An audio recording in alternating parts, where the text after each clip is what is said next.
Hey everyone, welcome back. Today we're going to kind of continue what we talked about last time. And if you didn't see that, I encourage you to go back and watch it because it's just so good. It's just so good. But today we're going to continue. We're going to look at 1 John 4, and I'm going to read verses. I'm going to begin in verse 5. It says, "They are from the world and therefore speak from the viewpoint of the world, and the world listens to them. We are from God, and whoever knows God listens to us, but whoever is not from God does not listen to us. This is how we recognize the spirit of truth and the spirit of falsehood." It feels like we see this everywhere, right? It's like there's two different sides. Those are with God and those who are not with God, and they just will not listen to us. Does it ever feel like the people you love, the people you're trying to reach, just will not listen? You just can't get through. You make a point that's so good, and it's just like there's just a wall.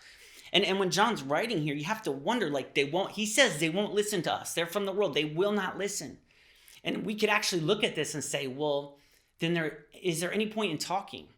If no one's listening, is there any point in witnessing? Is there any point in telling them? Well, like once we've come to that point where I realize they're not going to listen, is there any point? Is this what John is saying, that it's hopeless?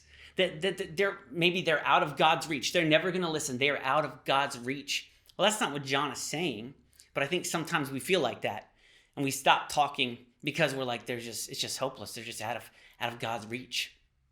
But there is something we can do. When we've talked and no one will listen, well, there's something else that we can do that's actually more effective. In Mark 9, there's a story where the disciples, Jesus sends them out to drive out demons, and they're doing it, but they come across this one in Mark 9, and they cannot drive the demon out. And Jesus comes and he does it, and they said, why couldn't we drive the demon out? And he says, this kind can only come out by prayer. This kind can only come out by prayer. So if you're talking to people and they are not listening, don't give up in your heart. Pray. Pray for them. There's a man by the name of C.S. Lewis, and if you've been a Christian for any length of time, you've heard his name. And he was an atheist. He was an atheist. His mother died at a young age, and he had prayed for her to come back to life, and she didn't. And so when he went to war, he said he heard people praying in the trenches, and he said he would never sink so low again. And it just seems like it's done. The story's done. And a lot of times when people won't listen, when they don't want to hear about God, when they're angry about God, there's always something behind it, some kind of disappointment, some kind of anger. And we don't know what the issue is. We don't know the hurt they have. And so maybe that's why what we're saying is ineffective, but God knows. God knows their story. God knows their hurt. God knows their pain, and he knows how to reach them. And C.S. Lewis ended up becoming a Christian. He ended up saying that like God was constantly, it was like an ever-present knocking on his chamber door.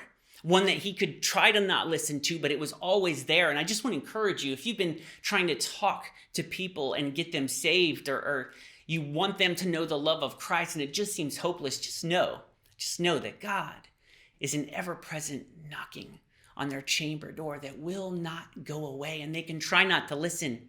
They can try to avoid it. They can try to walk to another room in the house, but that knock is still there, and it gets louder and louder and louder, and it bangs on their heart. And I just encourage you, don't give up.